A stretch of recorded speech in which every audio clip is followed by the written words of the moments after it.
ባሰብ ባንዲራችን ይተከላል፣ ወደ ቀይ ባህርም እንገባለን ፊልድ ማርሻሉ እንቅጩን ተናገሩ። ቀይ ባህር የኢትዮጵያ ድንበር ነው፣ የአባቶቻችንም ውርስ ነው ተባለ። ኤርትራም ስለ ጉዳዩ ምላሽ ሰጥታለች። ኢትዮጵያ ወደ ናፈቃት ቀይ ባህር የመመለሷ ነገር የጊዜ ጉዳይ ብቻ እንደሆነ በስፋት እየተነገረ ይገኛል። ለዚህም ሀገራችን ወደ ባህር የመመለስ ፍላጎት እንዳላት በጠቅላይ ሚኒስትር አብይ አህመድ በኩል ይፋ ካደረገች በኋላ አስፈላጊ ናቸው የተባሉ ስራዎችን ሁሉ ስትከውን እንደቆየች ተገልጿል። ታዲያ አሁንም የእኛን ወደ ቀይ ባህር መመለስ የማይፈልጉ በጋራ ሰርቶ መለወጥን መበልጸግን የማያልሙ አካላት የእኛን የእድገት ጉዞ ለማኮላሸትና ከጀመርነው ጉዞ ለማስቆም የተለያዩ ሴራዎችን እያሴሩ ነው ያላቸውን አካላት ላይ አስፈላጊውና ለሀገር ይበጃል የተባለውን እርምጃ ሁሉ ለመውሰድ ዝግጅት መጨረሱን ፊልድ ማርሻል ብርሃኑ ጁላ ገልጸዋል። ፊልድ ማርሻሉ ይህንን በተናገሩበት ወቅት የተለያዩ ሀሳቦችንም አያይዘው ጠቅሰዋል። ማርሻሉ ምን ጉዳዮችን አነሱ? ዝግጅታቸውስ ምን ይመስላል የሚለው ልንዳስስ ወደናል።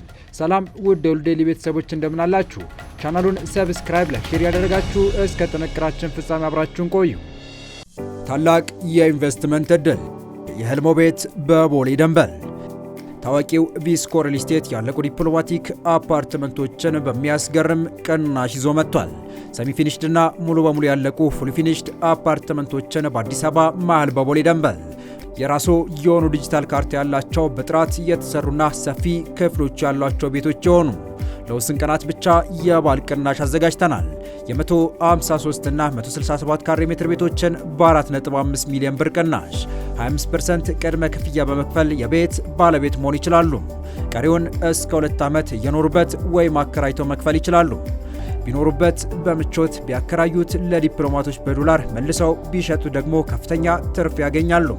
አፓርትመንታችን ሰፊ ሎቢ፣ የቆሻሻ ማስወገጃ ቦታ፣ የደህንነት ካሜራዎች፣ በቂ የመኪና ማቆሚያ እና የመሰብሰቢያ አዳራሽ ያለው ሰፊ ቴራስ ይዟል። የህልሞ ቤት ዛሬውኑ ይጠብቆታል። ለበለጠ መረጃ በ0985 51 8379 ወይም በ0972 46 9774 ይደውሉ። ቪስኮ ሪል ስቴት።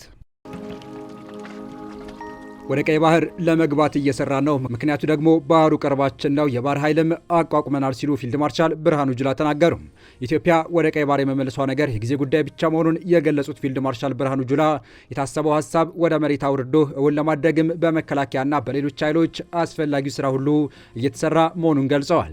ቀይ ባህር የኢትዮጵያ ድንበር መሆኑን ያነሱት ፊልድ ማርሻሉ ኢትዮጵያ ወደ ነበረችበትና የአባቶቻችን ውርስ ወደ ሆነው ቀይ ባህር ለመመለስ ሰላማዊ መንገድን እንደምትመርጥ ገልጸው ፍላጎቷን እንዳታሳካ እንቅፋት የሚሆን ካለና መንገዷን የሚዘጋ አካል ካለ ግን መንገዷን እያጸዳች ለመጓዝ ዝግጅቷን መጨረሷን ገልጸዋል። ከሰሞኑ ተባብሶ ሁለቱን ሀገራት ከባድ ውጥረት ውስጥ ያስገባ የመሰለው የመግለጫ ልውውጥ በአፍሪካ ቀንድ ካርታ ቀያሪ የሆነው አደገኛ ጦርነት ይቀሰቀስ ይሆን ወይ የሚለውን ስጋት ከፍ አድርጎታል።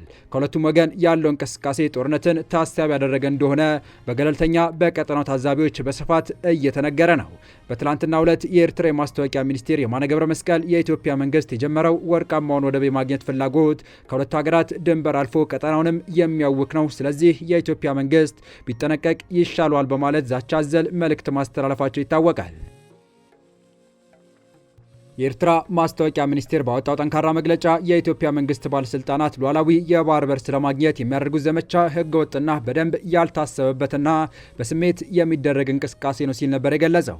ይህም በሁለቱ የቀድሞ አጋር ሀገራት መካከል ያለውን ግንኙነት እንደገና ውጥረት ውስጥ መግባቱን ፍንትው አድርጎ ያሳየ እንደሆነ ነው በስፋት እየተነገረ ያለው።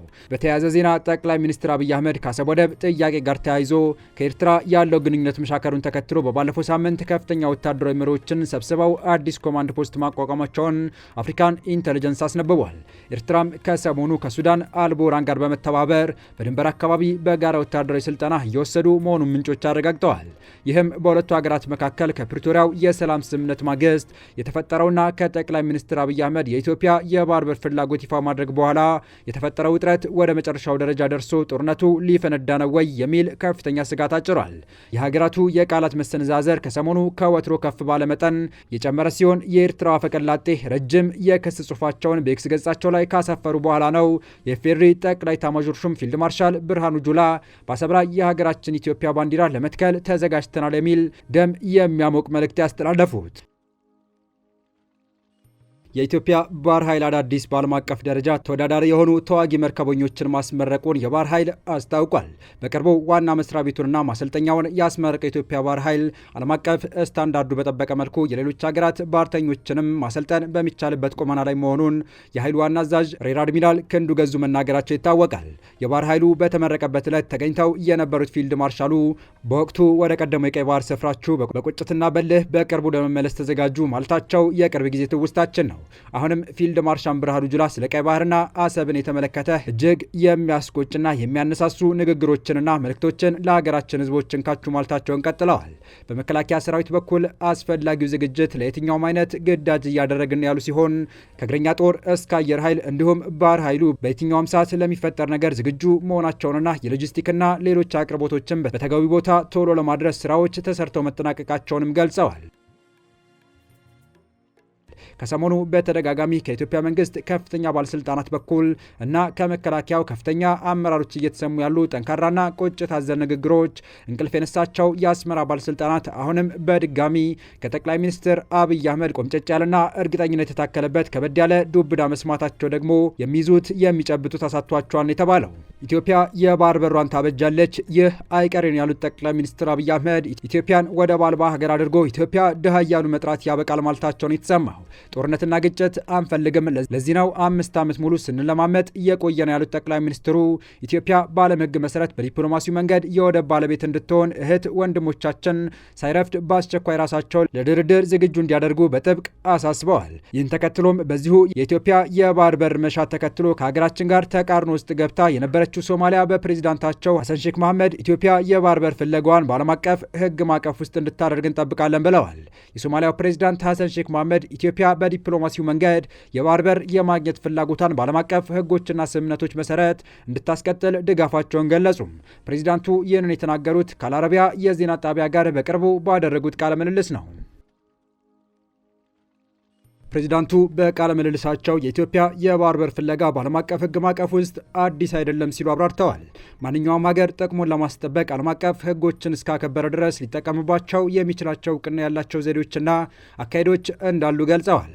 ኢትዮጵያ በሰላማዊና በዲፕሎማሲያዊ መንገድ ጥረቷን የምታደርግ ከሆነ ይህንን ለማሳካት እንደምትችል ተስፋ አለን ብለዋል። የሶማሊያ አቋም ጽኑና ግልጽ እንደሆነ የገለጹት ፕሬዚዳንቱ በአካባቢው ያሉ አለመግባባቶች በውይይት በመደራደርና መግባባትን በመከተል መፈታት እንዳለባቸው አጽንኦት ሰጥተዋል። ይህ መግለጫ ኢትዮጵያ ከሶማሊላንድ ጋር ቀይ ባህር ላይ የባህር ኃይል ጣቢያ ለመመስረት የፈረመችውን ስምምነት ተከትሎ በሁለቱ ሀገራት መካከል የተፈጠረውን አለመግባባት ተከትሎ የመጣ ነው። ሶማሊያ ይህንን ስምምነት ሉዓላዊነቷን የጣሰ ድርጊት አድርጋ ትቆጥራለች። ፕሬዚዳንት ሐሰን ሼክ መሐመድ በቀይ ባህር አዋሳኝ ሀገሮች መካከል ለጋራ ጥቅም የሚውል መረጋጋትን ለመፍጠር ውይይት፣ መግባባትና ትብብር እንዲደረግ ጠይቀዋል። ይህም ለሁለቱም ሀገራት ዘላቂ ጥቅም እንደሚያስገኝ ገልጸዋል። የባህር በር ሽኩቻ ተከትሎ ኢትዮጵያና ኤርትራ ከፍተኛ ሰራዊትና የጦር መሳሪያ ወደ ድንበር አካባቢዎች እያስጠጉ መሆናቸው የሚታወቅ ነው። ከኢትዮጵያ መንግስት ጎን መቆሙን በይፋ ያረጋገጠውና የኢሳያስ አስተዳደር በኃይል ለማስወገድ እየሰራ ያለው የቀይ ባህር አፋር ድርጅት ወታደራዊ እርምጃውን አህዱ ብሎ በይፋ በጀመረበት ዕለት አፍሪካን ኢንተለጀንስ ከደህንነት ምንጮች አገኘሁት ብሎ ያወጣው ጥብቅ ዘገባ እንዳመለከተው ከሆነ ጠቅላይ ሚኒስትር አብይ አህመድ የሚፈጠረው አይታወቅም፣ ተዘጋጅቶ መጠበቅ ይሻላል በሚል የአስቸኳይ ጊዜ አዋጅ ወታደራዊ ኮማንድ ፖስት ማቋቋማቸውን ገልጾ ነበር። የኮማንድ ፖስቱ መቋቋም ጦርነቱ አይቀሬ መሆኑን አመላካች ተደርጎ በብዙዎች ዘንድ ትልቅ መነጋገሪያ አጀንዳ እንደሆነ አፍሪካን ኢንተለጀንስ ዘግቧል። የአፍሪካን ኢንተለጀንስን ዘገባ ተከትሎ አንዳንዶቹ የኢትዮጵያ መንግስት ኤርትራ ላይ ድንገተኛ ዘመቻ ሊያካሄድ ነው የሚሉ አስተያየቶች እየሰነዘሩ መሆኑን የገለጸው ዘገባው በ4 ኪሎ መንግስት ይደገፋሉ ተብሎ የሚታመኑት የአፋር ታጣቂዎች በአራት አቅጣጫ ወደ ኤርትራ ድንበር ዘልቀው ገብተው የጀመሩት ወታደራዊ ጥቃት የዚሁ ከባድ ጦርነት ዋዜማ ሳይሆን አይቀርም ሲልም ጥርጣሬውን ገልጿል። የሀገር መከላከያ ሰራዊትና የፌዴራል ፖሊስ ሰራዊትን ጨምሮ አንዳንድ የክልል የጸጥታ ኃላፊዎችን ይዞ የተቋቋመው ኮማንድ ፖስት የሀገሪቱን የጸጥታ ኃይል ማቀናጀትና መልሶ የማደራጀት ኃላፊነትም እንደተሰጠው ነው አፍሪካን ኢንተለጀንስ የዘገበው።